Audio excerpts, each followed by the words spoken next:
மட்டக்களப்பு மாவட்டம் ஈழத்தின் கிழக்கு கரையோரமாக அமைந்துள்ளது. வடக்கே வெறுகல் முதல் தெற்கே கோட்டைக்கல்லாறு வரையும் பறந்து கிடக்கின்ற நிலப்பரப்பே மட்டக்களப்பு மாவட்டம் ஆகும். வெறுகல் ஆறு, வங்களா விரிகுடா கடல், அம்பாறை மாவட்டம், புலனறுவி மாவட்டம் ஆகியவை முறையே வடக்கு, கிழக்கு, தெற்கு எல்லைகளாக அமைகின்றன. 9316 சதுர மைல் பரப்பளவை கொண்ட இம்மாவட்டம் கிழக்கிலிருந்து மேற்காக நெய்தல், மருதம், குறிஞ்சி ஆகிய முறையில் நிலவள அமைப்புடன் விளங்குகிறது.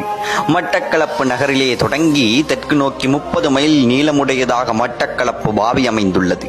இவ்வாவிக்கு மேற்கு புறமாக உள்ள கிராமங்கள் அனைத்தும் படுவான்கரை என்றும், கிழக்கு திசையில் உள்ள ஊர்கள் எல்லாம் எழுவான்கரை என்றும் குறிப்பிடப்படுகிறது. படுவான்கரை, எழுவான்கரை பகுதிகளில் வாழும் மக்கள் முறையே படுவான்கரையார், எழுவான்கரையார் என அழைக்கப்படுகின்றனர். இவ்வழக்கார்கள் மக்களின் பேச்சு வழக்கில் மட்டுமன்றி நாட்டார் பாடல்களிலும் இடம்பெற்றுள்ளன. இவ்விரு பகுதியினரும் பழக்க வழக்கங்களிலும் நடைமுறை பாவனையிலும் வேறுபடுகின்றனர். எனவே மக்களின் குடியமர்வுகள் பல நீண்ட காலங்களாகவே இங்கு நடைபெற்றுள்ளன.